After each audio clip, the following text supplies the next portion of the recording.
हा पूर्ण वर्ष या शहराचं नागरिकांना वाटू द्या की हा माझा शहर आहे. ज्या ज्या ठिकाणी तुम्हाला ब्रँडिंग करता येईल ते करा. यावेळी टॅक्स बिल तुमचं निघेल, त्या टॅक्स बिल मध्ये छापलेलंच पाहिजे माझा शहर माझा अभिमान. पाण्याचं बिल असेल त्यामुळे तो गेलंच पाहिजे माझा शहर माझा अभिमान. अधिकारी असतील लोकप्रतिनिधी असेल, मी आपल्यालाही सांगेल आपल्याकडे पण हा तो सिल्वर जुबलीचा लोगो असलाच पाहिजे. माझा शहर माझा अभिमान 365 दिवस आपण केलंच पाहिजे, तरच आपल्या सोबत ती जनता करतील. नमस्कार आदाब, आप देख रहे हैं ऑन रिकॉर्ड मीरा भाईंदर। मीरा भाईंदर शहर पहले ग्राम पंचायत हुआ करता था, फिर वो नगर परिषद बना, नगर परिषद के बाद में नगर पालिका बना और नगर पालिका 2002 में खत्म होकर मीरा भाईंदर महानगर पालिका बना है, जिसे कल पूरे 25 साल हुए हैं। और इस 25 साल के मौके पर मीरा भाईंदर महानगर पालिका के तरफ से अलग अलग किस्म के प्रोग्राम हुए स्वर्गीय लता मंगेशकर हॉल में। इस हॉल में मीरा भाईंदर शहर के स्थानीय विधायक नरेंद्र मेहता ने बहुत सारी बातें कही। उसमें से एक बात ये भी कही है कि अब हमको आगे हर किसी को मेरा शहर मेरा अभिमान इस तरह का स्लोगन अपनाना चाहिए। हर कोई जो भी अपना बैनर लगाएगा, पोस्टर लगाएगा या कहीं पर भी होर्डिंग लगाएगा तो उसको ये स्लोगन देना जरूरी है, ताकि हमारे शहर की एक अलग पहचान दिखाई दे, एक अलग पहचान हो। ये जो स्लोगन दिया है उसी स्लोगन को देखते हुए एक खबर जो हमारे बहुत जहन में चल रही थी, हमें वो बताना आपको जरूरी लगता है कि मीरा भाईंदर शहर का ही जो नया नगर इलाका है, उस नया नगर इलाके का जो वार्ड क्रमांक 5 है, उस वार्ड क्रमांक 5 की इमारत पर मैं खड़ा हूं और मैं आपको बताना चाहूंगा कि आप इस इमारत के पीछे जो देख सकते हैं ये है एक निजी आरक्षण प्लॉट, जहां पर बरसों से डंपिंग किया जा रहा है। बरसों से यहाँ पर धूल मिट्टी, यहाँ पर डेब्रिस फेंका जाता है, यहाँ पर घरों का कचरा फेंका जाता है, जबकि आसपास में अगर आप देखोगे तो सब रिहायशी यहाँ पर इमारतें हैं।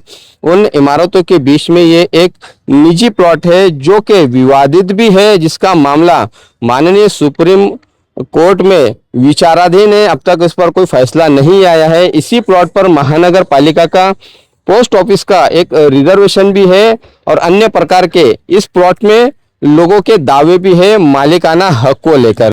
इस प्लॉट पर कभी भी महानगर पालिका ने ध्यान नहीं दिया इस प्लॉट को। हालांकि कांग्रेस पार्टी के जो स्थानीय नगर सेवक है, उन नगर सेवकों ने 2 हफ्ता पहले ही स्टंटबाजी करते हुए यहाँ पर आकर महानगर पालिका को चेतावनी दी थी कि अगर महानगर पालिका इस प्लॉट को पूरी तरह से साफ करके यहाँ की गंदगी, यहाँ के फैला हुआ डेब्रिस और यहाँ पर पूरा प्लॉट को लेवल करके अगर पतरा नहीं लगाती है तो वो बड़ा आंदोलन करेंगे।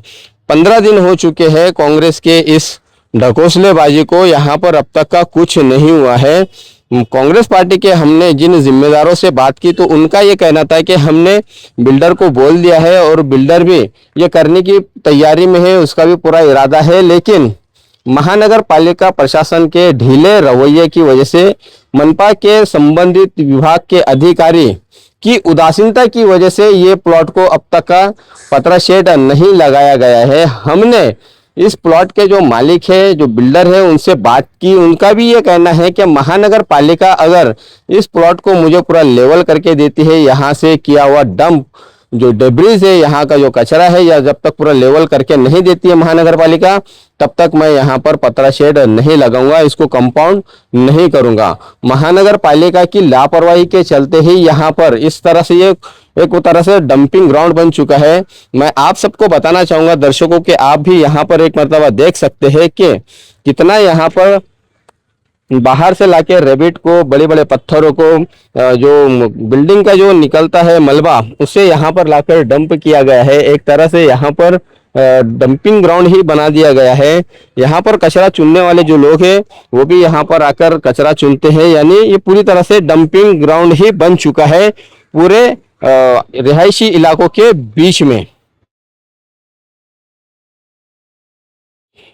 हालांकि बिल्डर का पूरा इरादा है और बिल्डर से बातचीत होने के बाद में भी ये साफ हो चुका है कि बिल्डर अगले दिन ही यहाँ पर पतरा शेड लगाने के लिए तैयार है, जो भी खर्च आएगा वो खर्च करने के लिए तैयार है।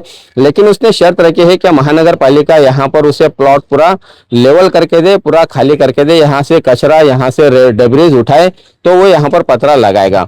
महानगर पालिका के इस विभाग के जो संबंधित अधिकारी है, ये उनकी ही उदासीनता है कि उसके चलते मीरा भाईंदर शहर के नया नगर के बीचों बीच में ये डंपिंग ग्राउंड यहाँ पर आज भी मौजूद है। देखना है कि कांग्रेस पार्टी ने जो यहाँ पर आंदोलन की जो भूमिका दिखाते हुए एक स्टंटबाजी की थी, क्या उन्होंने मीडिया फेम में जगह पाने के लिए ये स्टंटबाजी की थी, यहाँ पर आकर पत्र व्यवहार किए, इस तरह का दावे किए थे और बाद में उनका भी टाई टाई फिस हो गया?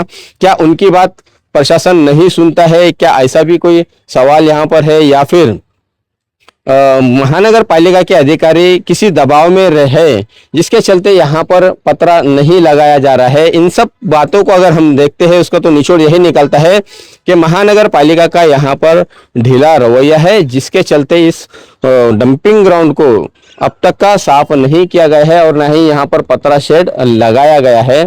स्थानीय लोगों को इस डंपिंग ग्राउंड के वजह से बहुत सारी परेशानियों का सामना उठाना पड़ता है। एक तरफ यहाँ पर हमारे मीरा भाईंदर महानगर पालिका के आयुक्त राधा विनोद शर्मा सुबह 6 बजे से उठकर रात में 8-9 बजे तक का पूरे शहर भर का घूम घूम कर दौरा करते हैं।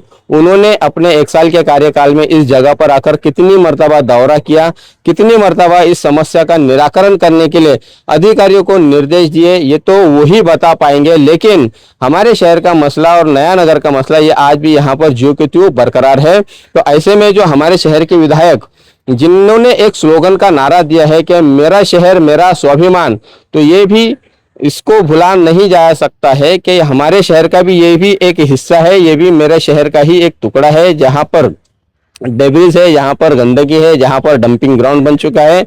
तो यहाँ पर भी जरूर आकर कहना चाहिए कि मेरा शहर मेरा स्वाभिमान और ये मेरे शहर की असली हालत।